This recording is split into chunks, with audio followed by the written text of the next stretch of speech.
It's okay to kill monsters, isn't it? Ahoy there, Chummers, and welcome to the Hard Knocks Sorority Podcast. This is a 4th edition shadowrun actual play GM'd by myself, Paul, and played by Veronika as Cecile, aka College Girl, Kat as Diendre, Val as Ollie, aka Boxer, and Beth as Grace, aka Nightingale. This is episode 11 of season 2, and it features an existential crisis for Grace, a dubious solution proposed by Diendre. Cecile rolls dice to water plants, and more secrets are revealed to the team. There's a meeting with the mysterious fixer Prokop, and a cliffhanger finale. In other Shadowrun news, Mr. Johnson has opened up the Arcology to visitors again. The Arcology podcast, that is, with new episodes. Sinless has started season 3 with an interesting twist, so here is their promo. Cheers. Time together as a family has never been more important. To us, it's such a relief to see Allison healthy again and back to her old self. We missed her so much during her care after the incident. Thankfully, we did something simple years ago to protect our family in case the worst did ever happen.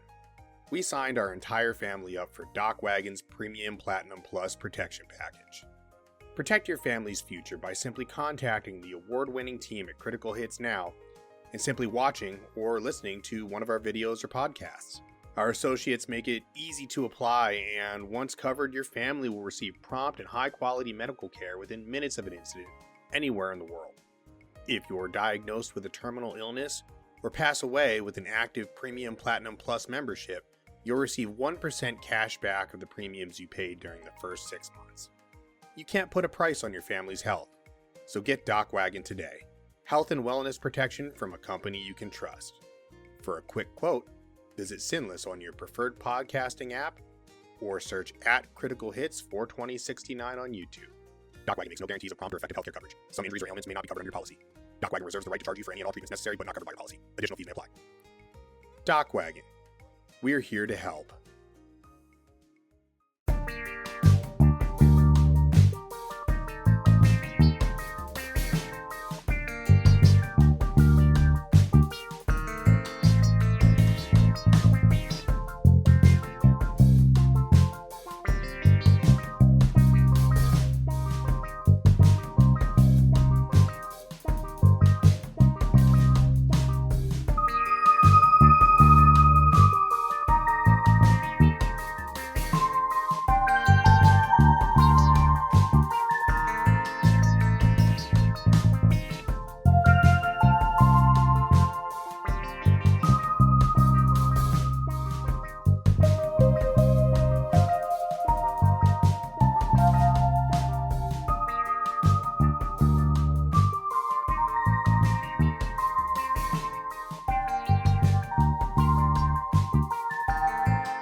We left the team. They had just taken out the truck that was transporting the evidence from the Warehouse Alliance place. And did you actually take physical evidence, or was it all just on camera type stuff? We took samples. Okay, so you took samples. I took notes about this. You've got video too that sort of corroborates, because you've got the codes on the container that match the codes that you took images of while you were in the warehouse, and also matches the files that you took from the server themselves. Yeah, in my notes I wrote down got samples, so we got samples. All right, we also spilled the entire truck all over the road. Yep. Yeah. You spilled the truck all over the entire road. Probably killed most of the people escorting it. Love that. And made your escape to Boxer's safe house. Also, Cecile had an interview with a street doc called Haley, and asked her to participate in exposing her father. Kaylee's an orc, and her parents disowned her and basically just dropped her off in the Barrens when she goblinized. And her father... Hi, I'm back. Kaylee's father, she confirmed Cecile's suspicions that her father was the Dean Petrov, Kirill Petrov. Cecile asked Kaylee whether she would participate in exposing Kirill Petrov's rather callous treatment of his daughter, and Kaylee said that she needed to think on it. Cecile headed back from the interview to Boxer's apartment, where she watched human supremacists accosting an orc street vendor, and was later actually knocked down to the ground by them as they were escaping the police. So I think where we'll pick it up is with the team at the safe house. Are you guys going to call Prokop Schofield and let him know that you've accomplished the job? I think that's the first thing Diendre does when she gets into the building, is she pulls up her cop link and starts dialing. Look, Diendre, calls not here, not without some sort Radio of protocol. silence. And Diendre just turns off her comm link. You don't have to tell me twice. If you want to connect to the net, you can go out to... I don't really care, as long as it's sufficiently far away from here.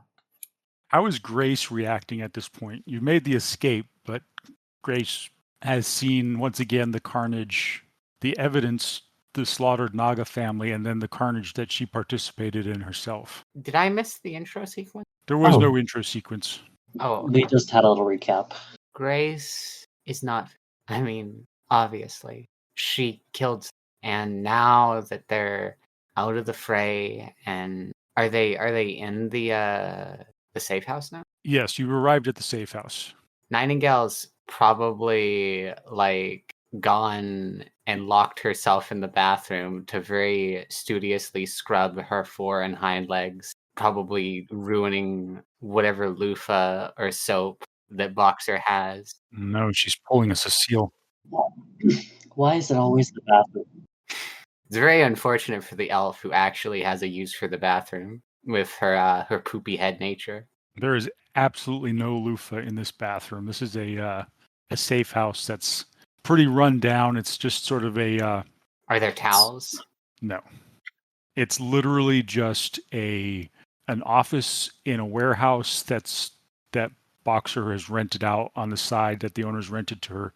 Yeah, pretty much the only good things about it, because I use this system for making the living things in where they specialize it more, are it has good security. There's really good security for what it is, and it has decent necessities. So I guess if you would just use the office bathroom and just hope you don't look too out of place. There's nobody here. It's the warehouse is itself not in operation, or if it is, it's not teeming with people right now. So think of like an old industrial warehouse office. Would they even have a shower here? There's a note in the bathroom. Ask me for wet wipes. Oh yeah. I should probably ask Boxer for baby wipes. They're given without question. They come standard in every MRE. She takes them and she dashes off without another word. I think Diendre would probably be dragging her bike off of the street, or getting it into the warehouse. Yeah, you can do that. So you've gone completely dark and off the grid at this point. Yep. She's probably going to engage the security protocols on her bike, which is basically she's just going to lock it and cover it up. Boxer, where was this, Val? Where's it was this in safe house? the all ashy place, Puyaloop? Puyaloop. Oh, we're in Puyaloop. Every 30 seconds, if Diendre isn't talking, she sneezes. Outside in the distance, you still hear the sirens and the sound of choppers. You're still in the same district where you carried out the heist. And Diendre, you've turned off your phone. You've turned off your comm. Boxer, I imagine you've got yours turned off. Well, not turned off per se, just off the net. And Grace probably hasn't thought of it. Grace is computer illiterate. She doesn't know. So how are you going to get word to your Mr. J that you've got mission accomplished? I think Diendre sneezes and realizes that they still need to communicate, and was like, "I'll step out to a stuffer shack in a bit and make the call. How's that? Until then, what do we want to convey when we get there?" And Diendre has started taking off her combat suit and has pulled out the one set of bug out clothes that she has. I have enough material stored away in my link to sufficiently convey that the job has been done. Delivering the rest of it, that's in person. But we should be able to satisfy them that we've got the job done. So. All right, so do you guys want to basically just wait until the next day? Diendre is still going to go out to the stuffer shack to get stuff. Like, she isn't just going to sit in a room for several days. Like, sweatpants, It's late sweatshirt, afternoon, so sweatpants, you could tank wait till top, tomorrow. sword. I guess Diendre would wait for tomorrow, just in case. Though it does look very weird that Diendre is wearing like a tank top, sweatpants, and a sword belted on over the top of it.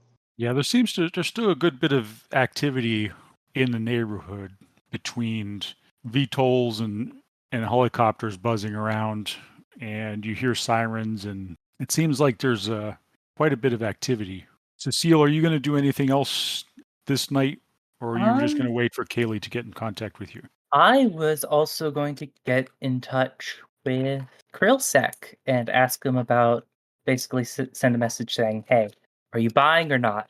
I can sell this to other people. He sends you back a message almost right away, 25K. What's my negotiation? I kind of want to haggle. Yeah, I want to haggle. I send back 30K. All right, let's make rolls. Do you have Krillsec's information in front of you? Connection 5, loyalty 2. All right, Krillsec got 2 hits. All right, so you guys cancel each other out, and Krillsec comes back and says, how about we meet in the middle? Text him back, give me an hour to contact another buyer, and if they don't bite, sure. He sends you a thumbs up emoji. And then I'm going to contact Prokop. See how I message Prokop saying, hey, or am I calling? I'll call. Yeah, I ring Prokop. He answers right away. Prokop, I'm calling on business. I have some idle accounts, escrow, with a large amount of neon in them. Care to bite? I see. An idle account with a large amount of neon in them. And who do these accounts belong to? No one that matters. They seem to be dead. Accounts haven't been touched in better part of a decade. Do you have access codes? Let me scroll up. I can't remember how much it was. Do you remember if I had access codes? You don't. Don't. You have the account numbers, and you have the identities that own the accounts, and you have the value of the accounts. No access codes, but I can tell you their names, how much is in the accounts, and the account numbers. I see. Well, then if you will tell me how much is in the accounts, I will attempt to find a buyer for. We go back through GMs. Wasn't it about 200K total? Yes.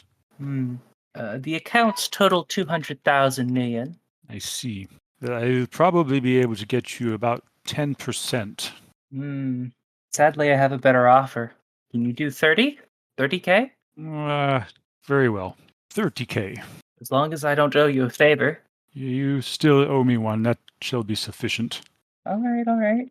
I'll send the details over to you soon. Paul, just out of curiosity, before I finish, what's the likelihood of me actually getting access to those accounts? 0? 1%? Pretty close to 0. Okay, just figured I'd ask. All right, I'll text back to Grillsec and say, got a better offer for 30K. He sends you back another thumbs up and says, that's about it. Better luck next time, noob. Then I send the information over to Prokop and just tell him, the next time I see you, I'll take a cred stick. Yep, that'll be agreeable. Okay, I'm going to go ahead and add it to my neon, though. Yeah, okay, I'm done. All right, so the team that's at the warehouse spends a rather uncomfortable night at the safe house. Diendre spends a lot of the time sneezing and awake, which keeps everybody else awake. Grace is preoccupied with the fact that she's got the astral stain of murder on herself. Diendre's voice, as long as they're in Purloop, gets significantly more nasally every hour. And Boxer actually sleeps decently since her combat training and time in the field experience from time in the field kicks in, and she can pretty much sleep anywhere. And hey, she's got a roof over her head, so that's probably a step up from other experiences she's had. So the next morning rolls around. The team in the warehouse wakes up their usual early time. And if you're going to get coffee, you're going to have to leave the safe house. I say this only because I remember your need of coffee in the mornings. I think Diendre starts getting ready to go out. I guess by getting ready to go out, she means like basically nothing. She straps on her sword and just stands up and stretches and goes, "I'm going to get some coffee, maybe some orange juice." Boxer or Grace doing anything? Boxer's just fiddling away with things that the others can't see. AR. And Grace is having a breakdown. All right, so Diendre, you head out. Yeah. Diendre's gonna. I guess she has to turn her comm link back on, but she's gonna wait until she's away from the warehouse to turn it back on. All right. So Grace, how's your breakdown looking? I imagine it's more closed off than like hysterics. She's probably like really stressed out, doing weird things, like I don't know, wearing trash bags around her legs, like cinched up with zip ties, but it doesn't make it go away. She can still feel it. She just can't see it anymore. Maybe even wearing like, let me see if she has some goggles. Wearing the glasses that she has to reduce the likelihood of her seeing herself again for now. Pacing, maybe pacing and or just sitting somewhere. What's Boxer doing in AR or VR while you said she was doing stuff in VR? See, it doesn't matter. I know I downloaded a shit ton of things, so she has plenty to do, but she's not blind. She sees the horse wearing the trash bag and is concerned. Grace, are you right? Why are you wearing all of that? Grace, like, she just kept pacing for a moment and then she stops. It was actually quite a noisy affair, and her ears had been like clamped down to her head. She had a little bit of an audio processing issue whenever Boxer first came.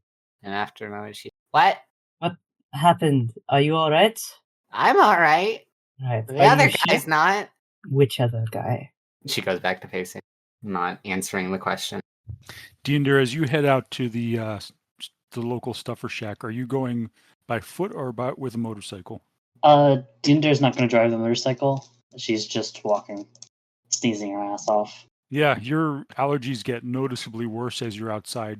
Are you wearing a respirator? I don't think it got destroyed in the crash. So yes, I have my high rating respirator. You're wearing your respirator, but it's really only staving off the effects slightly. Puyallup is just sort of an ashen. It's a version of an industrial. It's like Auburn, an industrial area, but it's, as I've said before, it's because it's close to the site of a volcano that's erupted. There are lava flows and ash that's constantly raining down. Combine that with the industrial acid rain, everything is just covered with a thick, greasy layer of black ash and soot. And you are too by the time you get to the stuffer shack, which, unlike the stuffer shacks in the rest of the city, which are vibrantly lit up. All of the neon signs of this place are completely streaked and covered in ash and grime. The only thing that is able to penetrate them, obviously, are the AR displays, which you don't notice since you're rocking an old school comlink in your pocket. Make a perception check, actually, and add a bonus for your security or knight errant knowledge. Okay, so it's at a 1 for my knight errant knowledge, and then I guess what is it? Minor allergies will apply. I'm pretty sure. Or do you have any kind of street knowledge skills? No, knight errant is the closest I have. I think. So that and any negative modifiers from your allergies, which are kicking in pretty badly. I think minor allergies is -2 to any relevant things. So let me check. It's on negative. -2 dice pool to all tests. I have a minor allergy or a mild allergy. So it's a total of -1. 3. As you're walking through the streets, Puyallup is, like I said, an industrial area, has far fewer residential areas than even Auburn because of the after effects of the volcanic eruption. It does still have residential neighborhoods, and they are even more pathetic and pitiful than the ones in Auburn. The constant ash and grime make the life of panhandlers and street vendors pretty miserable. You notice that there is an elevated activity of knight-errant security on the streets, as well as vehicles that you're noticing that you think are probably Yakuza scouts patrolling, probably on the alert, looking for whoever took out their truck. You're not feeling like you're at any risk of being observed since you're not on your motorcycle and you're not part of any group, but you do see the elevated presence of both security companies and probably what you interpret as being the criminal elements from whom you took the evidence. You get to the Stuffer Shack, like I said, it is imagine a 7-Eleven that's basically had a volcano explode over it. The interior is just as nasty as the outside. It's as if somebody had taken snow and ice from April that was just black with exhaust and deposited all over the interior of the Stuffer Shack. There's a young dwarf male behind the security glass behind the checkout, and as you come in, he sort of looks up somewhat bored from whatever AR display he's distracted by, and then spots you and basically takes an interest. Obviously, you stand out, and then goes back to whatever he has in AR. I think Diendre just goes around, picks up what she thinks will entice the rest of the party, and 6 canned coffees. She basically just takes all of the canned coffee and canned soykaf out of that she thinks she can carry out of their coolers or whatever, and turns around and walks up to the dwarf. Does the dwarf have cigarettes by the counter? Yes. I think looks like they even have your brand. They have my brand. They have Diendre's elf brand of cigarettes. Hey. Yeah. What do you need? Can I get 2 packs of 7 ones? Sure thing, Chummer. Here you go. And this. He motions at the cred stick reader. She just slots her cred stick in and finishes up and walks out. All right, you get back to the warehouse without any further ordeal aside from the fact that your allergies are killing you and you're just covered in ash and greasy soot. When Diendre shows back up at the warehouse, Boxer and Grace see her come in, and her jacket looks like it's been rolled around in a fireplace and then showered on. Diendre hasn't been wearing her jacket. She's just been wearing a tank top. Oh, she's still just wearing the tank top? She's wearing tank top and sweats, and she has a sword belted on. That's it. Well, it looks like Diendre's been rolled around in an ashtray and then showered upon, but not enough to actually rinse her off, just enough to actually make it stain her really badly. Needless to say, she looks miserable. Diendre starts digging in her bag. I don't know what you two like, so I just got some kind of random stuff, and she just dumps it out on the table or whatever, and puts down the coffees. One, and she offers a coffee to Boxer and Nightingale. She takes one. Diendre also takes both packs of cigarettes out of her pocket and throws them down on the table and doesn't say anything. Nightingale steals all of the sweets and goes and finds something to sit up on, elevated off of the ground. I think Diendre just sits on the ground and starts trying to clean off her face with whatever damp rag or whatever she can find. Wet wipes, apparently. Wet wipes. Apparently, Boxer stocks wet wipes. That's about it. She's not going to clean off anything else. No, she's going to clean off her sword, her face, and then she's cleaning and oiling her sword. All right, how long are you guys going to hang out at the safe house? I assumed that we were going to tough it for a few days at least. Yeah, seems about right. After 30 minutes of Diendre just polishing and sharpening her sword, she goes, the Yaks and Knight Errant were scrubbing the streets, so should avoid vehicles for a bit, I think. Yeah, that sounds like a good idea to me. Nightingale. Hmm? What's wrong? I mean, Well, like, I imagine you asked this while she's, like, in the process of binging on everything sweet you had brought. Hell, she may have just, like, taken all of the snacks. Totally greedy, not thinking.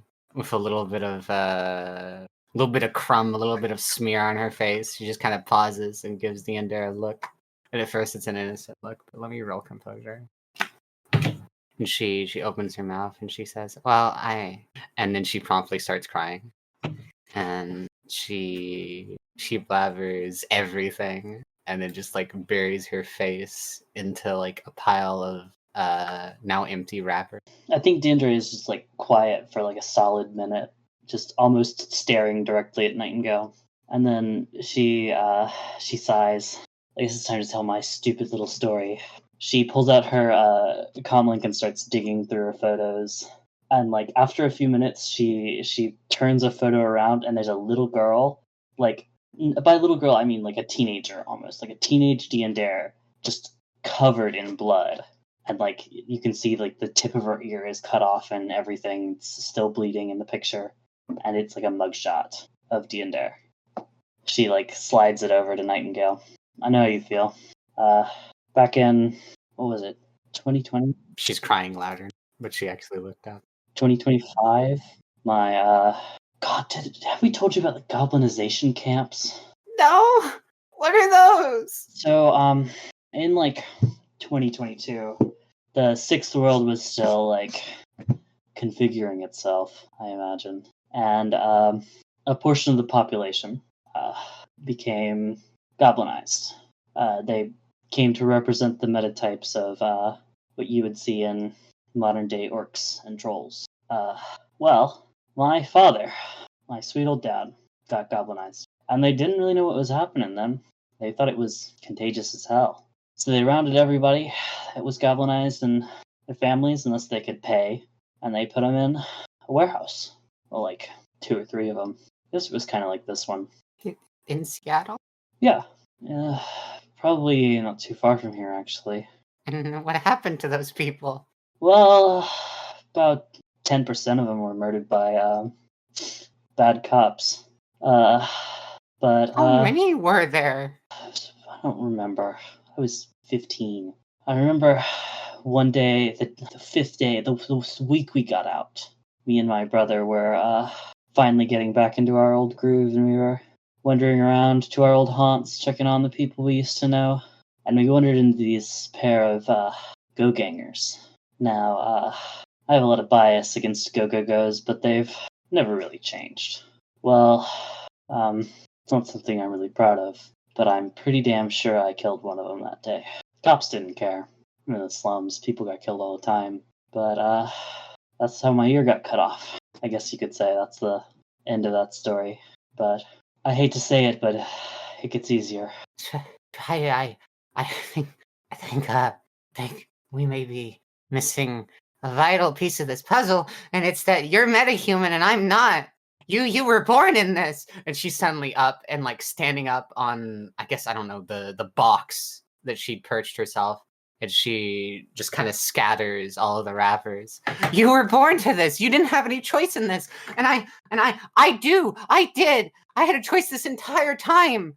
And I made the choice to come here. I made the choice for that job. I made that choice. Shut up! I killed that man. The one in the front seat with the other yak. I think he was magically active. We derailed. We killed it. We knocked that car down. I gave the order. I killed him. His neck was snapped by the time I got to him. The other one came out fine, though, I think. But you didn't kill it. It's my fault. Just staring really hard at Diendre. God, I could go for a smoke right now.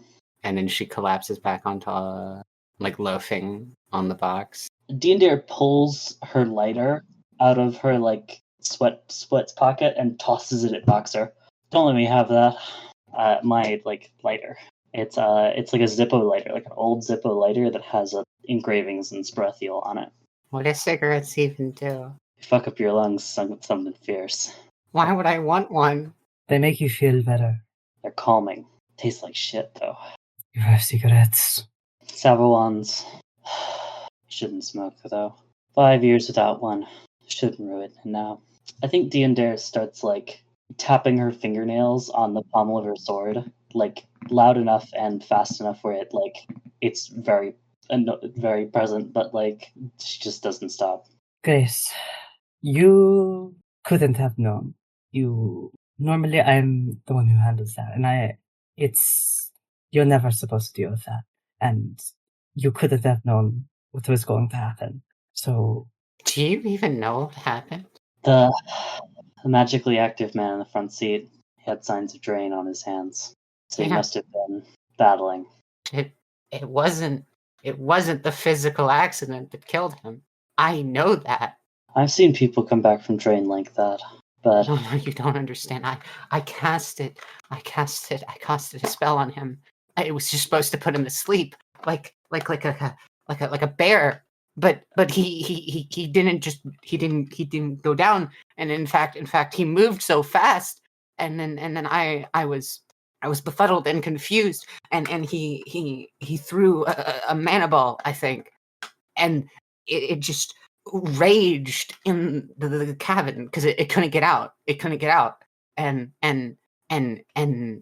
in my panic, I was scared. I was in pain. I was feeling myself falling apart. I tackled him, and I. Nightingale, would you like to forget? Ooh, this could be good. Oh my god. Diendre? What? What? No, we are not. You are not. No, absolutely not. What is she talking about? Diendre reaches into her pants pocket, into her bag, and digs around in it and pulls out another package of cigarettes. This one has a very different label, but it's still Savouans. It's just like where Savouans would usually be marked with like green around it, and the seal would be green. This one's bright red. During the Shire Rebellion, we started distributing these. It's not the best idea in the world, and it certainly has caused more harm than good. They are cigarettes laced with a certain chemical. Main effects are, for most metahumans, sudden consciousness and in larger doses brain damage. But if you ride the line of dosage, it shoots your short-term memory for up to 12 hours, I think. Maybe a little more. It's not something to be taken lightly. Nightingale is looking at Boxer. Grace is looking at Ollie. I start between Grace and Diendre. Look, Diendre, we don't get to forget these things. Do you understand? I understand. I know. Do you think there are things that I haven't done that I'd like to forget? Hell, I've killed more men with my own blade than could drive on a street. But do you think it's not damn fine to think about it sometimes? You are offering. I'm presenting the option. No. I'm not going to tamper with my mind. Diendre hears the word no, and she immediately tucks the cigarettes back into her like jacket. Like light speed, they go from in hand to in the bag, zipped up right behind her. Well then, we don't ever have to speak about it again. Nightingale just looks a little confused now. She's no longer like all out crying. She's thinking now. Damn, I'm fucking bad at pep talks. Ugh. I may have been ordered to do what I did, but I ripped his soul apart, and that's what you had to do. And she like brings a forehoof up and taps herself on the side of the head. That's what you did. You did what you had to. Look at me. I didn't have to do that. I didn't have to push it that hard. I didn't even have to be there. You didn't have to be there. I brought you there. I brought you to all of this. But that doesn't matter. What matters is that you aren't to blame. You can't blame yourself. You protected us by doing that. I think I'm kind of forgetting. I'm missing the point of why we were doing it. I'm so caught up. Yeah, they were butchering people. They were monsters. And it's okay to kill monsters, isn't it? I mean, think of what they do to other people. Like, click something in her head. And for a moment, she's just sitting there. And it's a very obvious change in her demeanor. She straightens up, and her eyes widen. And then she's blinking and giving Boxer a look. Good thing. You understand? And I'm proud of you. Okay. The team at the warehouse safe house is having a rather intense day. Cecile, on the other hand, is spending the day at Boxer's or Diendre's apartment. Cecile, you haven't heard from anybody on the team. Why would she? Yep, you haven't heard for anything from Diendre. Diendre is apparently out doing her thing. And towards evening, you get a comm call from Kaylee asking you to meet her again this coming evening at the bar where you met the last time. Sure. Where is that again? It's in the neighborhood here in Auburn. But yeah, Cecile agrees to that, marks it on her Comlink calendar, sets up a reminder. No, not right now. She's just enjoying a book. Although, I don't want to step in the way of the rest of the party doing their thing. They seem like they have stuff going on. After like 2 hours of Cecile sitting there reading her book, she suddenly hears egg timers going off in the kitchen. What? She confusedly walks into the kitchen? They're like really old egg timers that are going off with notes on them that say, "Water your fucking plants." Cecile turns off the egg timer, and I now have to decide whether she's the type of person to water the plants or not. You know what I think she is? I think she shrugs and says, well, okay, let's see if I can find the watering can? The watering can's on top of the fridge. Sure, she'll go around and water the plants. Not very well, but she'll water them. Plants are now moderately hydrated. Do you have any pertinent skills that you should roll? She has biology, knowledge skill. All right. Roll it. Give us a biology knowledge skill roll. Okay. That's two successes.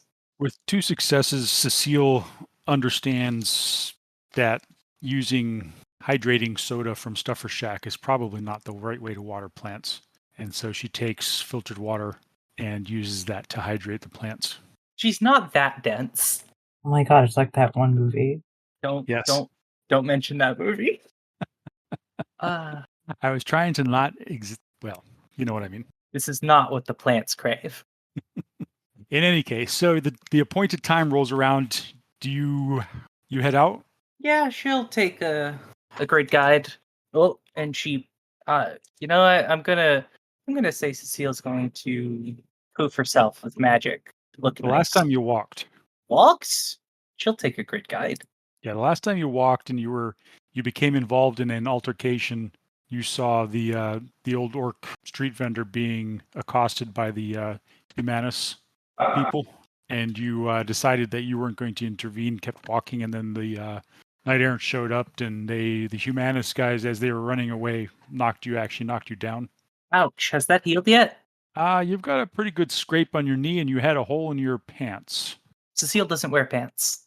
Well, then she had a hole in her stockings. Good thing she bought 10, and she can also fix holes. Right. It's good being a mage.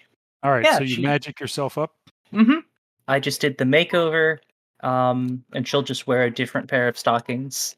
All right, you head out to the bar where you met the orc Kaylee the last time. Kaylee's already waiting for you, and she's in the same booth that you discussed the situation the last time. She has a drink in front of her, and she's looking sort of distracted at it. Cecile sits down without saying anything. Kaylee looks up at you and says, well, I've been thinking about what you asked me last night, pretty carefully. I've been trying to put all this behind me, but I guess it's not going to stay down. I see. So what exactly was your plan again? Well, all I need from you is to give probably a statement, maybe a recording or written statement. Our identity will more than likely be protected. I'll get in touch with 1 or 2, maybe a few news organizations and have the story circulated along with some other incriminating information. And I'll do my best to make sure, what's his name? Kirill Petrov. Mr. Petrov has a very, very rough time in the media. But how are you going to protect my identity? I don't see how you're going to be able to do that. I'm not saying it's a sticking point. I'm just saying that since you said you were going to do it, I'm wondering how you were going to do that. From Mr. Petrov specifically? No, Mr. Petrov, I'm sure, knows who I am. But once you release it to the media, they're going to want to verify. I can set something up. I can have a very hard bargain. Plus, your identity won't matter that much. There's a very short news cycle these days. You understand? Yeah, I understand. It'll be Trying to- 5 minutes, your face will be everywhere, and then everyone will forget you ever existed. All right. Well, I think we should do this. Good. I'll get in touch with you when I want your statement proper. Would you prefer it be video or anonymous? No, if we're gonna do this, let's do this the whole way. We'll go video. If you so please. As I said, I'll get in touch with you. Perhaps spend a little time editing your thoughts, making sure it's cogent. Yes. Well, that's great. Let me know if there's anything else I can do for you. She hands you over a small, looks like a vial, and she says, "This is a genetic sample." Ah, perfect. I probably would have asked for one of these anyway. For what it's worth, I'm going to make this man suffer, for whatever solace that's worth. She curtsies and then she goes to leave. Okay. Haley does not have anything else to ask you or tell you. I imagine you take a grid guide back to the apartment. Yeah, Cecile's feeling okay and scheming. Plan is coming together. How many days are you guys going to hang out at the safe house? 2 or 3, I think. Yeah, something like that. Cecile, what are you going to do in 2 or 3 days? 2 or 3 days? Oh, well, if I have that long. You know that plan I mentioned with the whole ads thing? Yes. Cecile's probably going to spend a little time working on that. Plotting. Okay. Let's say we sort that out later, so we don't slow down this session. Because that's just a bunch of, planning and nonsense. Not a lot of roles. All right. So she's spending some time taking care of those plans. Every day that Diendre is gone, you find an egg timer in an increasingly strange location with a sticky note on it that says, "Water the damn plants." Cecile is beginning to wonder if Diendre has dementia or Alzheimer's. She's like, what? Why would anyone need this? She continues to water the plants. All right. At the end of 3 days, what is the gang in the warehouse doing? The audible activity of security forces outside has reduced itself to what you probably think is a normal amount at this point. For starters, Boxer's going to go out to a safe distance from the safe house to check her comm. Diendre is just gonna get all her stuff together, hop on her bike, and drive back home. 3 days are gone. Knight Errant's not looking for us.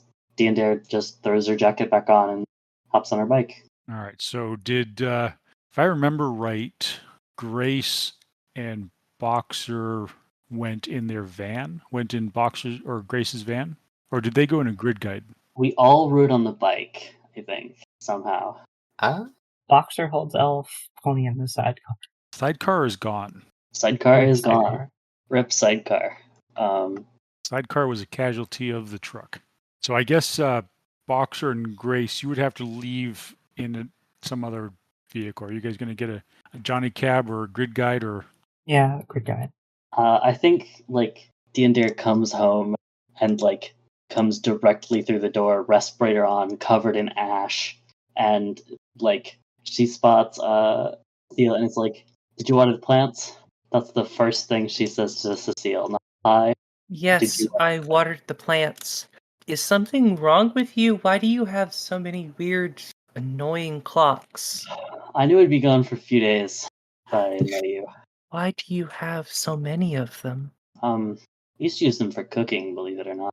I have them were my brother's. It's a habit we both picked up. Whatever. I think Diendre just comes in and sits down on the cat for a second, just covered in ash, and it's and then gets up and starts cleaning herself, clothes and all her gear. She then messages the group and is like, "Did we deliver our data to Mr. J?" There went That's to Dex. do. I think Boxer somehow delivered the data. She will. She wants to do at least some of it in person. Some of it has to be done in person. Which means Grace. Grace is being grabbed to go to, go to Prokop's. Go to the Kutzbazan. Yeah. Grace would come along. Because she has a sample too, I think. Or maybe it was just Boxer. What was that? Because she has I think it was only Boxer got a physical sample. Grace took pictures on her camera. Yeah, you have you have a bunch of digital evidence. Like I said, it's all linked together because you had video and audio of when you actually were in the Warehouse Alliance. So you have video of that container being in the Warehouse Alliance facility.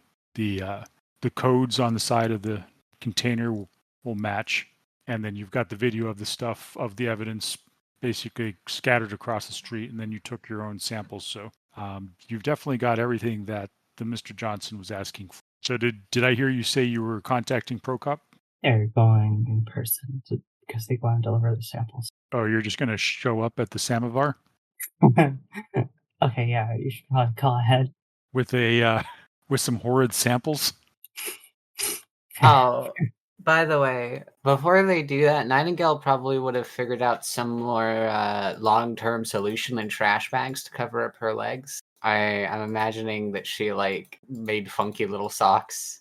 Actually, now that I think about it, because she comes from the country, she may actually know how to tailor stuff, just not very well. She has socks now, is the point. Maybe made out of a towel or something. Maybe you stopped at a suffer shack and got a couple of got some sweatpants or sweatshirts and tore the sleeves off of them, and yeah, something like that. And she used that. You bought some leggings. Yeah. Calf warmers. Yeah. I dread to think of them with patterns. I'm trying to think what patterns the 6-year-old would have. She'd probably opt for something pink, but magic too. The only available thing is pink and white stripes, the horizontal ones. They've got some As Technology subsidiary logos all over them. All right, so the plan is you guys are going to contact Prokop, set up a meet, and Cecile, you spent some time plotting and planning and setting things in motion. Mwahaha. Or are you really just going to show up at Samovar with... If they haven't done it by the time Diendre finishes having a 5-minute shower, then Diendre is going to start bothering them about it. If you have a 5-minute shower, Cecile's going to judge you. Cecile says. Diendre probably has more than a 5-minute shower, but it's a fairly quick shower. All right. Is somebody texting or calling Prokop Skillful? Yeah, Boxer. Yes, I shall call Prokop Skillful. And then whenever he picks up, I'm going to be like that one meme of the dog really close up to the doorbell camera. And the fisheye lens is fully on display. So it's a video call? No, I mean, I could. Too close to the camera.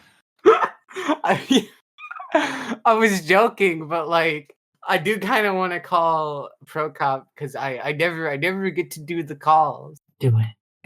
She gave me permission. I'm gonna do it now, and it's gonna be like those people that talk directly into the receiver when they don't have to. They hold it in front of their mouth, and so it's too loud. That's the logic that Grace is running on right now. All right. You call Prokop, and he answers pretty quickly, 2 rings maybe. Yes. My special 4-legged friend. How are you today? Not the best, but God damn it. Not the best, but we did what you needed us to do. We have all of the evidence. We have pictures. We have samples, and we can have them delivered to the J. Well, whenever. I see. I understand there is also quite a public display, which is beneficial, I think. So we will set up a meet. I do not want to do this business at my place for obvious reasons. Will your team be available tonight? And then she looks over and she's like, "Are we going to be available tonight, Boxer?" I suppose. And she immediately switches back and she's like, "Yes." Very well. He shoots you a location and address which is close by in Auburn. And she sends that to the whatchamacallit. To the rest of the team, to the voice chat or the group chat. What's the modern word? The group chat? Yes. That. Yeah, the that group strange chat. Vernacular. Yes, this strange digital thing that you use where you all communicate. Anyway, Shadowrun. Yes, Shadowrun. Anyway. All right. So Mr. Skillful has dropped Grace the address and time where he would like to meet you to take said sample and other evidence off of your hands. It is a nearby location in Auburn. How close is it to Diendre's apartment? It is walking distance. Diendre is going to walk. She's going to put on her normal clothes, the clean ones, and then head out when the time comes. Okay. Cecile, you're not going along. You have no reason to go along, right? I mean, she might want to pick up her money, but no, she's not going to go for now. Do you think she's getting paid for this? No, she's getting paid for something else. All right. Listen, if she could steal your money, she would. So she's not going along? No. Cecile likes being kicked in the face, duly noted. Boxer and Grace, you guys are going too, right? Well, yes. Oh, yes. Jinx. So, Grace, you've shared the location? Yeah, she would have shared it with the group chat. The one without Cecile, because she wasn't a part of that job. They created a group chat without her. Boxer, when Grace shares the location, you see that it's it's Kaylee's clinic. Are you sure? Are you sure this address is right? Absolutely sure. Is she still on phone on the call with Prokop? No. And she texts Prokop directly as just like, "Are you sure right address? Question mark! Exclamation point 1. Tree emoji." You get a voicemail back. Apparently, he doesn't text too well. You get a voicemail back says, "The address is correct. This is a good clinical location to exchange samples." Prokop says it's right. It's for the sterile environment, I'm guessing. Though I don't really understand how microbiology works. Right. But I doubt that's coincidence. At that point, Boxer, you get a text from Kirsten. She texted. And the text says, "Hey, can we meet before you go to the meet? Why? I have something I think I need to tell you." All right. Give me a time, and I'll be there. She texts you back and asks you for a location near, a convenient location. She just fixed a stuffer shack near the meet location. You could do Hazel's bar. Oh, yeah, sure. All right. She texts you back. She says, "I'll be there in 30 minutes. Okay, and we're taking a good guide. Are you going to take Nightingale with you? Are we not still in the grid guide? You're still in your apartment. So, is the horse coming or is the horse not? That is the question. The horse can come if she wants. She'll ask. The horse I mean, does kind of want to come, yeah. How is the horse disguising herself?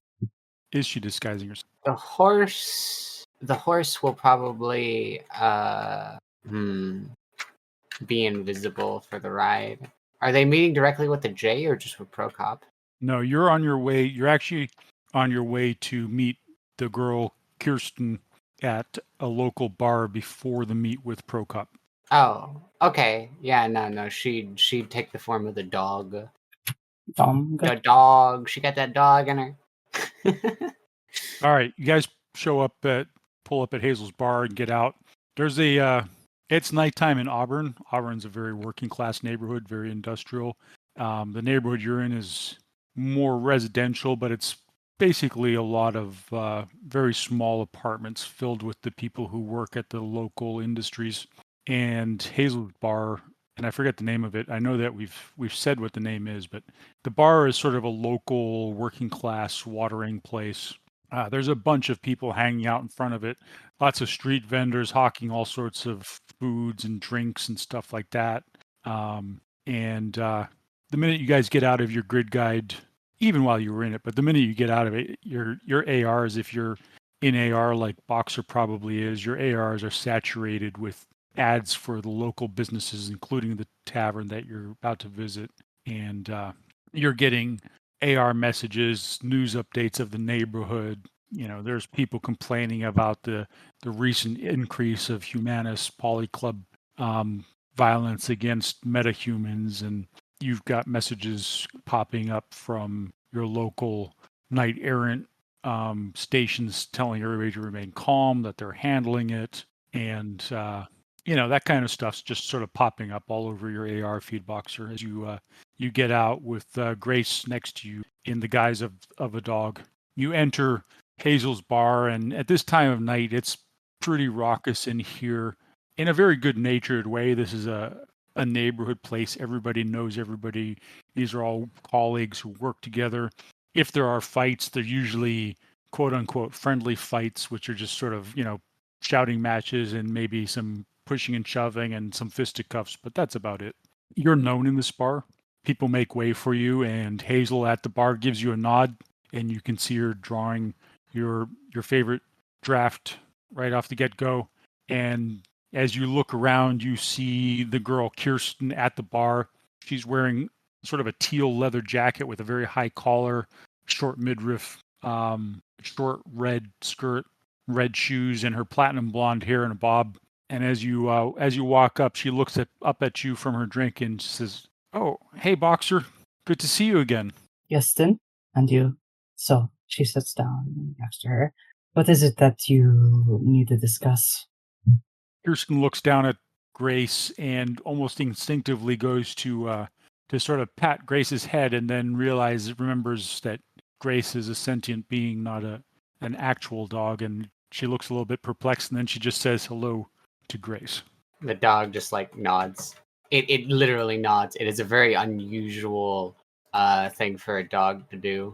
Kirsten looks slightly uncomfortable and gives a quick glance around the room, which is very noisy. It's full of AR advertisements for various beverages and other types of adult entertainment. And then Kirsten looks at Boxer and says, so I just wanted to let you know, as sort of a quasi favor or a return on the favor of helping me when you helped me rescue Cecile without really asking for anything in return. I know it's been sort of a weird, awkward situation for the last couple of days, so I just wanted to give you a little heads up. You know that I work for Prokop, right? I'm aware. Haley does too. I see. Thank you for this information. It I've certainly also explains. been, Prokop's asked me to keep an eye on some people.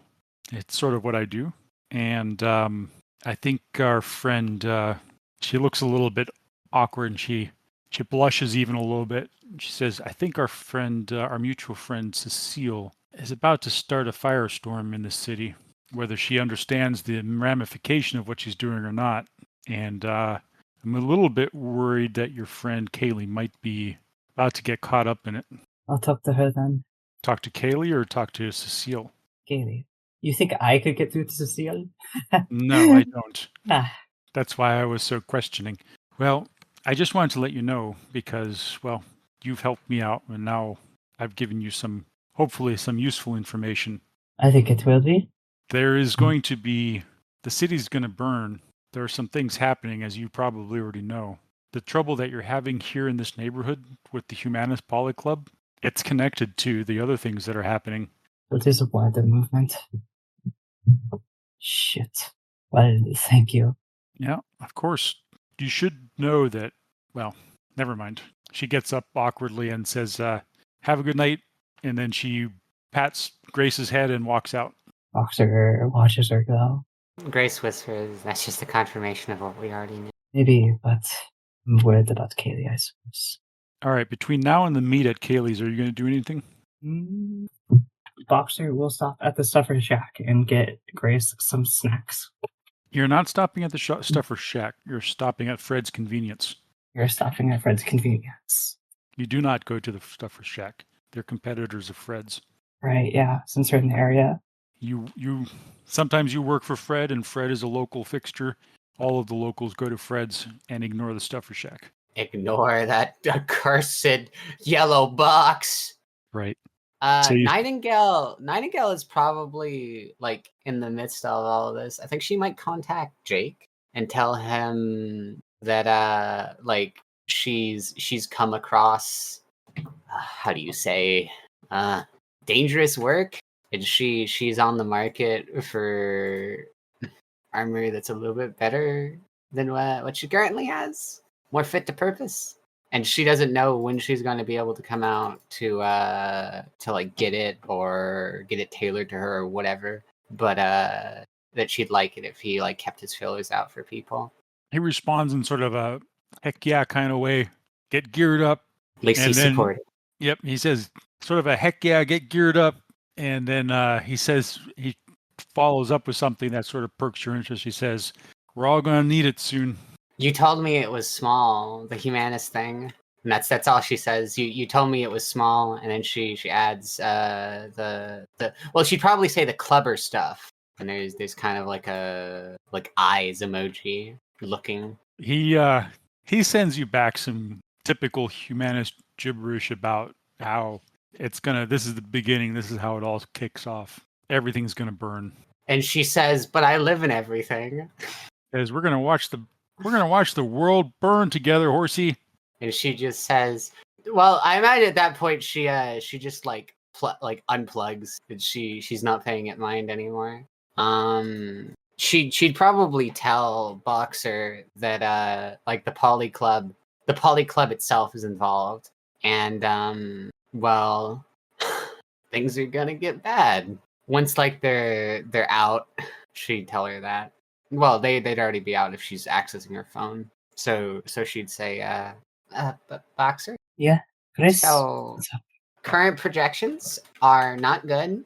I was messaging Jake about something unrelated, and then I thought to ask him about this, and he said something about the Day of Rope, and that and she just gives a very serious and almost disappointed look that the world's gonna burn. They're gonna uproot the taint and whatnot.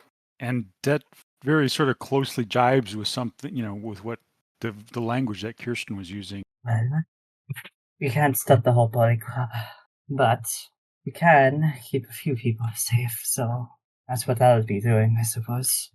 Fucking racists. Yeah. Okay, so you guys are going to Kaylee's. Dinder, you're going to Kaylee's as well? Yes. You guys arrived just around the same time. Did Boxer and Grace walk? I guess they could, if they're near enough by. Nightingale wouldn't mind. She's a horse. I imagine she does a lot more walking. She used to do a lot more walking than she's been doing recently, just because of the city. Our centric infrastructure. Bang. Auburn is a part of the city that never really sleeps. Industry is constant. The ubiquitous Auburn hum, the clang and clamor of industry, the heavy trucks moving through the city. The streets are full of nightlife, people going to and from work, people coming off of their shifts, going to either home, to their apartments, to their dingy little apartments, or to go find some oblivion in a local watering hole. However, Boxer especially notices, because you're from this neighborhood, you've been living here for a while, you notice that there is a distinct flavor of tension in the air that didn't used to exist, but you can correlate to the time when this humanist threat has started to emerge. Although on the way to Kaylee's, you don't come across any of the humanist gangers.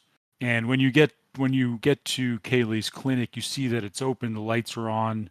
There is a Mitsubishi Night Sky pulled up in front of it. And as you're walking up, you see Diendre pulling up on her motorcycle.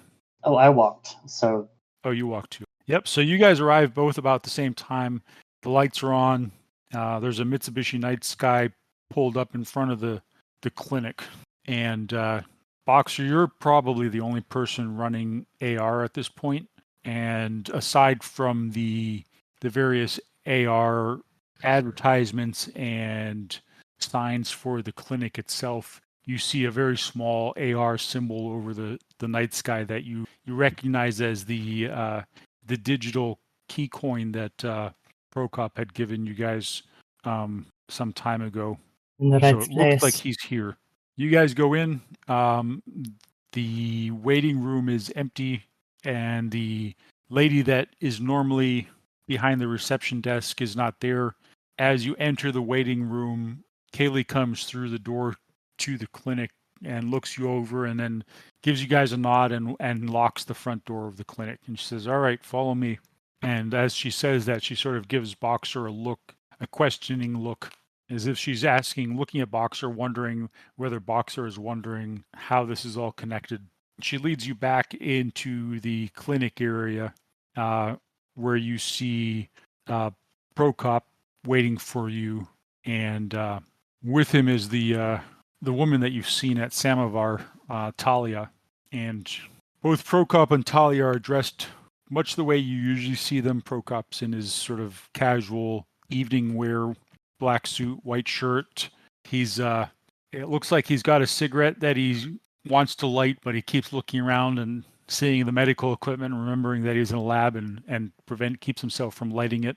In the bright lights of the lab, you see that his blue eyes that you noticed in the samovar and wondered whether they were actually glowing or not. In the bright lights of the lab, you see that they do give off a faint glow. Talia's hair is all spiked up black. There are streaks of pale violet in it, and that color matches the color of her lips and eyes. She's standing somewhat rigidly next to him, and he's sitting on a gurney, sort of nonchalantly. He looks up as you guys walk in. Ah, very well. You are here. So, what have you got for me? We have tissue samples. We have photos. We have video. We have recordings. We can confirm who the crate belonged to. We can confirm the specific crate that it was. And we have proof for all of that. Grace, make a composure test. Oh, I would have already healed off my stun, wouldn't I? Yes. Wait, it still applied my wound. Hold on. You got 2. Okay. Yeah, we're gonna go with the 2. You managed to suppress a reaction as you walk into the room. Talia's aura is disturbing, but even more disturbing is the spirit in the form of a large black wolf that immediately locks eyes with you as you walk through the room. And while she's explaining this, she gets like obviously a little harried, and she's like, yeah, we know that they were moving ghouls and meta sapient body. And then she just stops, and she's like engaged in a staring contest with the spirit. And after a moment, she looks over at Talia with begging eyes, and she says, "You please ask it to leave the room." She's looking at you with an extremely cold and imperious gaze, and you realize that she's watching you in the astral as well. And she sort of makes a little flicking motion with her fingers, and the spirit dissipates. Wait, it dissipates? Do you mean that she like dismissed it entirely and it left our plane? She dismissed it, yes. Oh, I just meant take it out of the room, but that works too. I actually feel a lot safer. Well, Nightingale. You almost feel safer, except for her gaze is as scary as it. Nightingale just tries to ignore her look. Which actually, it's just been like 3 days since, right? Since we got it, all of this stuff. Talia, being currently dual-natured, astrally perceiving, might be able. Well, do you think you could roll perception for her? Mm-hmm. I can try. I forget what the targets were. 1 is like easy but not automatic, right? And then 2, and then so on, and then like 6 is like this is bazonkers hard, and so on, right? I thought I had created a character, but doesn't look like I did. Well, what would her perception pool be? We could guesstimate 8 or 12. All right, she rolled 1, 2, 3, 4 successes. What were you wondering whether she perceived or not? Oh, so with those calf warmers or whatever, the jury-rigged socks that Nightingale's wearing, I imagine at a certain point she would have just cut off the bottoms because her hooves were digging through them with each step. Mm-hmm. You didn't even she's have probably, to cut them off. Your hooves cut them off for you. Yeah.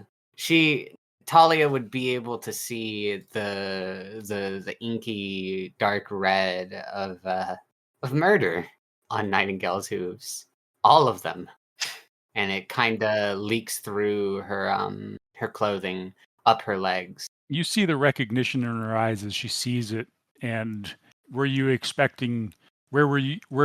expecting maybe a judgmental look or something. You almost see something more like approval and or somewhat more acceptance, which maybe is more disconcerting than it should be. Yeah. Nightingale had originally cringed. She relaxed, and then she cringed again. And then she just steps up and places her camera up onto the table where they're sitting. They're sat, right? Yep. She places her camera on the table where they're sat. Prokop sat on a gurney and Talia standing next to him. She says, it's the first few pictures. Prokop takes the camera, Then he looks at Boxer and Diendre, and he says, "Did you guys get anything else?" Samples. Boxer places down her own samples, Haley and I takes can the send samples from you. very significant amounts of video. And all of this will link the cargo that was spilled across the street in Tuyaloop to Warehouse Alliance. Mr. Johnson is specifically looking for things that will incriminate Warehouse Alliance and its shareholders. They'll most certainly be connected. Any other digital tracks which you found while you were infiltrating the facility? Oh, Diendre? I have a copy of most of their manifests as well as their founding documents. I take out whatever storage device I put that on. They've been working continuously with the people that have been transporting this and transporting the similar items to what was spilled, and I imagine they would continue to do so. They seem to give them preferential treatment on cargo placement as well, and expedite processes for seemingly little to no pay. Nice. At that point, Kaylee's taken a sample from you, and she's apparently taken some of it and done some tests, and she looks at Boxer for a second. You can tell that you see the normally unflappable Kaylee, who's seen so much go through her clinic and experienced so much, seems rather shocked. And she takes the sample over to Prokop and hands it to him. And she says, "Yes, I can confirm these are definitely, the DNA is definitely Naga."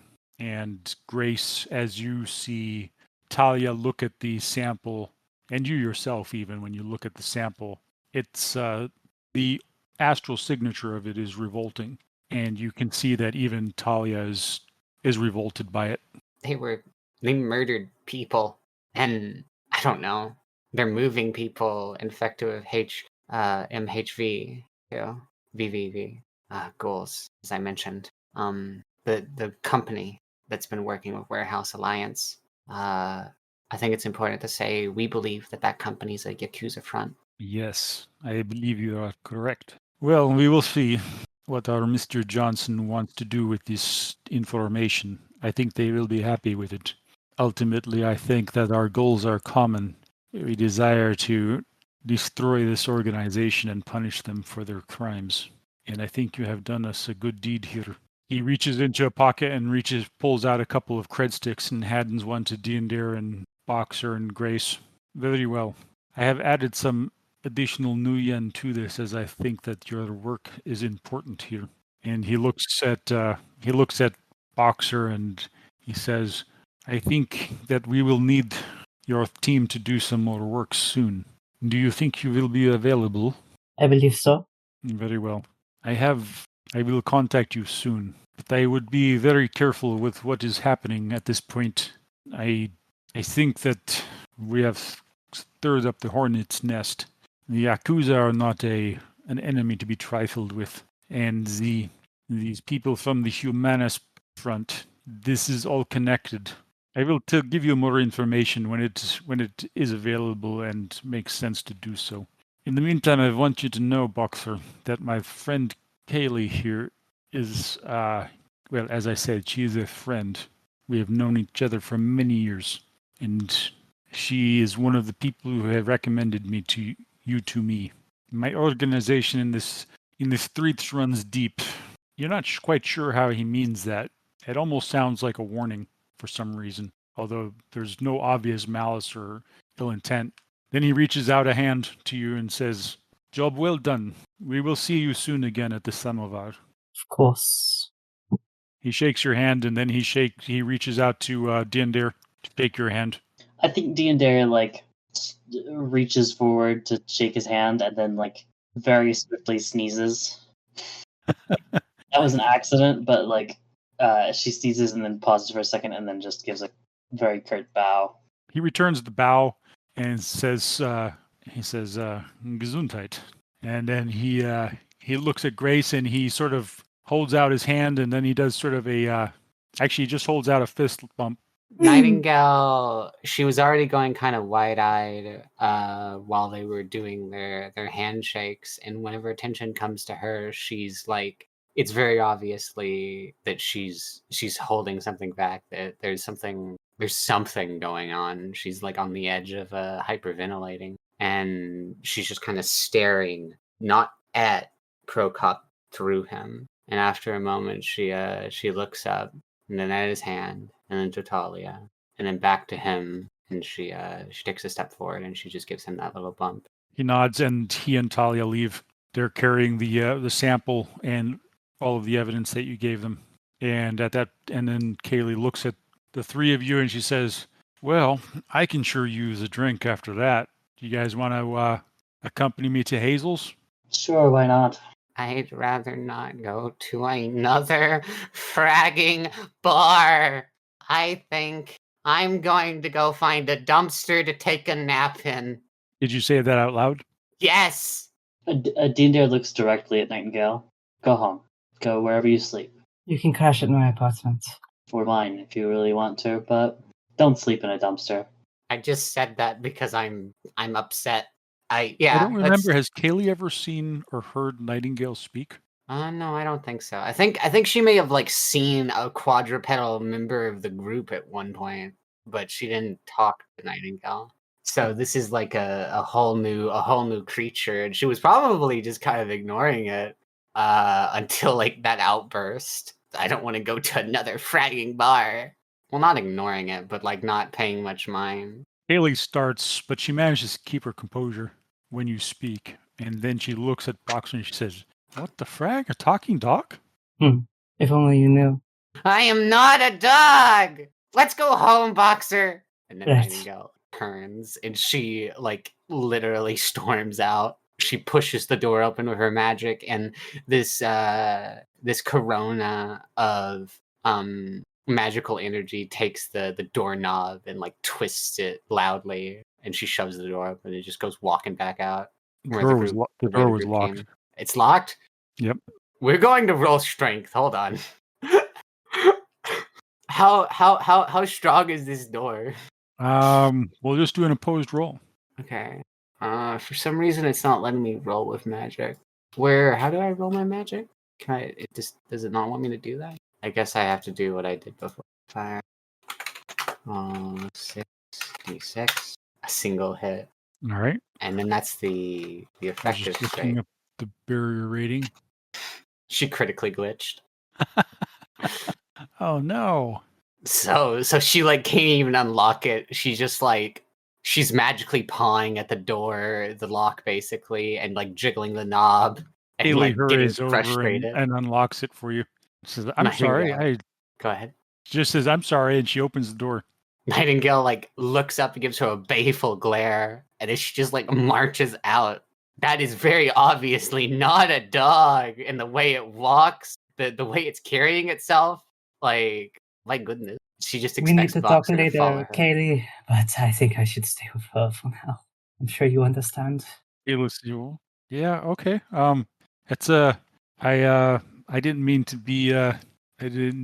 be ignorant. I didn't recognize the meta sapience. Most people don't, so don't worry about it. Just make sure you get it right from now on. She looks over at Diendre and says, "Well, what about that drink?" She gives you sort of a head-to-toe look. Sure, why not? Oh, Boxer, can I have my lighter back? She tosses to her. Diendre, like, almost looks confused when the lighter is in her hands again, and then puts it away. She puts it in her pocket. Grace and Boxer, you're walking back to the apartment.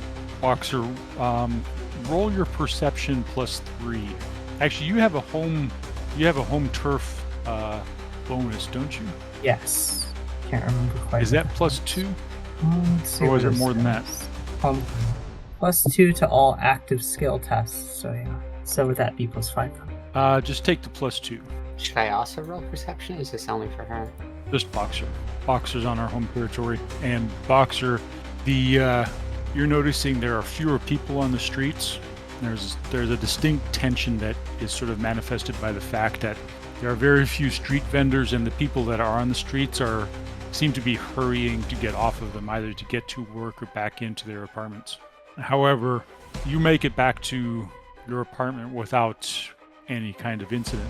Diendre, you and Kaylee leave the clinic, and Kaylee takes a moment to lock the clinic up.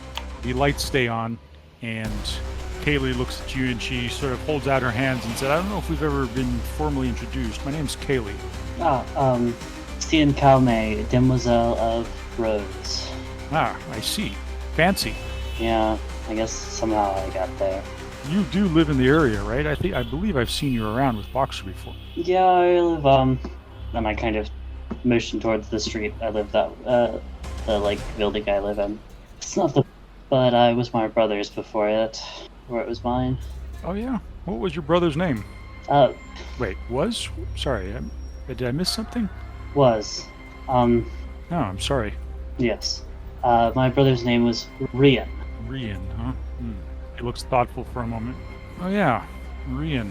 He does. I don't see a family resemblance, but I do remember Rian a couple of years ago used to live in this area. Diendre pulls out her phone, her comlink, and scrolls through. This picture's 30 years old, and it's her and Brian. It's a picture of her and Brian standing next to each other at a birthday party, basically, and they both look smashed, and they're nearly identical in the picture. Diendre isn't green in the picture. Kaylee looks at it as you guys are walking and says, "Wow, okay, yeah, I see the resemblance here, but you look totally different now." Well, actually, I still looked this way then. Cameras just don't like it. Oh, it's like a magical effect? I used to call it a bio-magical effect, but I don't think anyone would listen to me nowadays. So, what effect it is? She's still looking at the picture and she says, "Yeah, this is the Rian that I knew. He did live here. So you're saying your brother died? I hadn't heard anything." Seems no one has. But that's a bit of a personal topic at the moment. Well, yeah, sure, I understand. I didn't mean to pry into anything that was painful. It's fine, I understand. I did. Well, I can tell you this. I guess I've patched your brother up on more than one occasion. From what I've recently learned about him, probably know why. Okay, yeah, he was. I guess shouldn't become as a surprise to you, seeing as how you and Boxer are running together. But he was. I don't know whether you knew, but he was. He operated in the shadows as well. I recently learned this too. A friend of mine. Are you? Am I understanding correctly that you are looking for him, or? To be honest, I think at this point I'm more looking for the sword that has his blood on it, but... Ah, I see. Quest for vengeance. I don't know if it's developed quite to that yet, but very much like to see some semblance of justice. Interesting. I myself have embarked on, very recently, on what appears to be the same sort of quest. I'm not sure how I feel about it right now. If you want help burying a body, find me, I guess. I think the evidence that you gave to Prokop tonight is actually the sword which will deliver that body. But like I said, I'm not exactly sure how I feel about the whole thing. You see, I think that evidence that you gave to Prokop is targeted at my genetic father. Can't choose your family. I can tell you one thing, my family chose not me. Ain't that the truth? At this point, you guys are pulling up or getting close to Hazel's bar, and there's a bit of a crowd outside, and some street vendors that are selling some food. And as you're getting closer, you are suddenly, what kind of perception? You don't have anything AR wise, right, Diendre? No, but if there's emotions in the area, since we're very near to my home, I can sense. Okay. It's part of symbiosis. The emotions that you're sensing in this area there are the emotions that come out of, any bar. The desire to get away from everything and forget everything and just have some fun, and all of the things that are mixed in with that.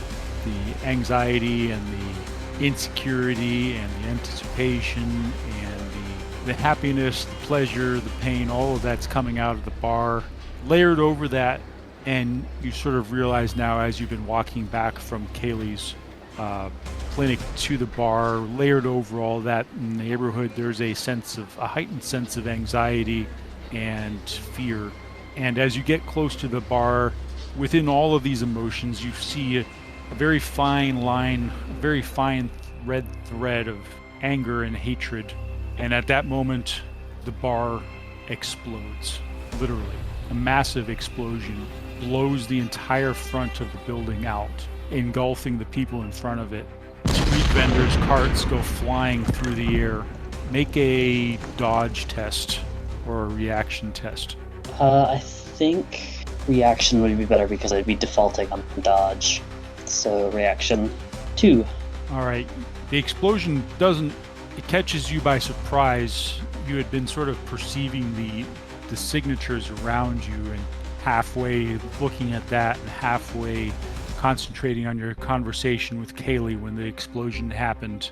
You instinctively duck out of the way of a food cart that comes flying towards you. Unfortunately, the food cart catches Kaylee. She's a little bit slower than you and carries her away, but you don't really have any time at this point to notice or really react to that because the blast, the debris, and the heat and the shockwave are knocking you off your feet.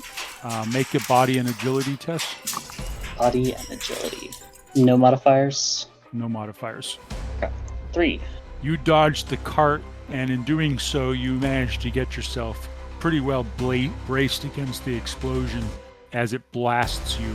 And now we're going to make a damage resistance test. That's body, right? Yep. I don't We're going to call this basically this will be melee. Yeah, so roll. Do you have a melee skill? I have blades.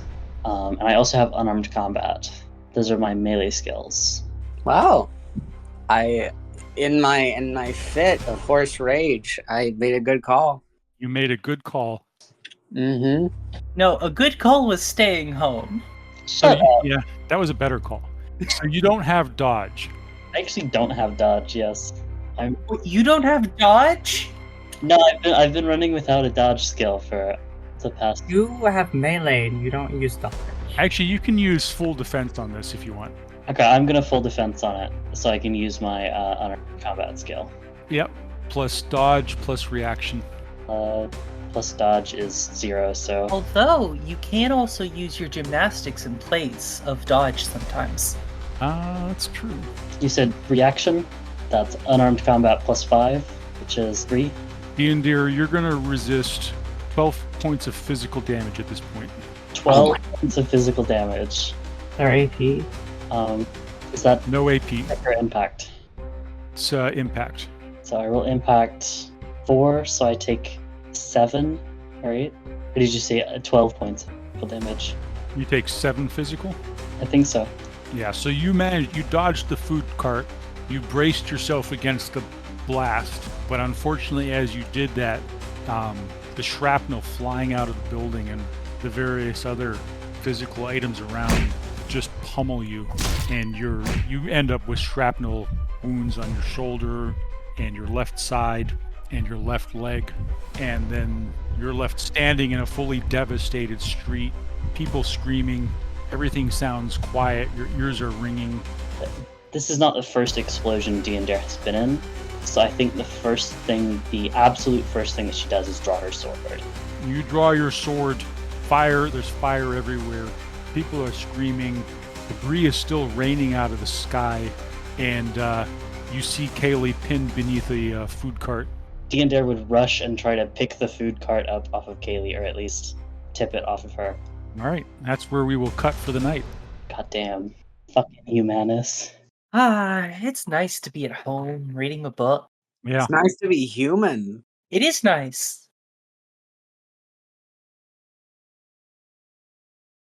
I hope my samples don't get damaged. They left with Prokop. Oh, that's good. Just your friends and your roommate. Listen, you got paid. Cecile is burning the world down. She doesn't know that, and she also doesn't care. As long as she's not burning down with it, it's all good. It's not her clinic. That is a certified Cecile moment. It's I can't help but be a little bit excited because now I get to play Diendre being unapologetically heroic, like dive into burning building to try to save people. I don't know. I thought the ambush on the truck was pretty heroic. I don't think that's what heroic means. No? I think that's a little more too gray to be heroic. And also, Cecile didn't participate in that one either. You got to be the damsel in distress, though. Congrats, Cecile. See, it's amazing. Every time something has gone down, Cecile's just been like, you know what? I'm leaving. I don't want to be here. This seems like not where I should be. This is icky. She has the instinct. Like with the guy got his brain blew up, Van Housen. She was like, I'm going into the van and I'm just staying here. She has that instinct. We should all do what Cecile does. This all seems eminently sensible to me. People's heads blowing up, I'm out of here. I don't want to be here. I'm getting back in the van. Anyhow, I am also going to go for the night. Apparently I have to get up a little earlier than I thought. I will see you guys later. Good night, guys. Oh, hold on. Craig's still here. A college girl's curiosity, she started it all. Love the guiding fire of a dangerous game. And there's a fear from your run, trying to clear her name. Welcome to the Hard Knocks Sorority, where tech collides with arcane sorcery, fighting for truth under neon lights. They'll rise together through endless nights. Holly the boxer with a cyber edge. Her claws cut deep, she walks the razor's ledge. Chris from Equestria, tough yet kind. Facing a world that's so unrefined.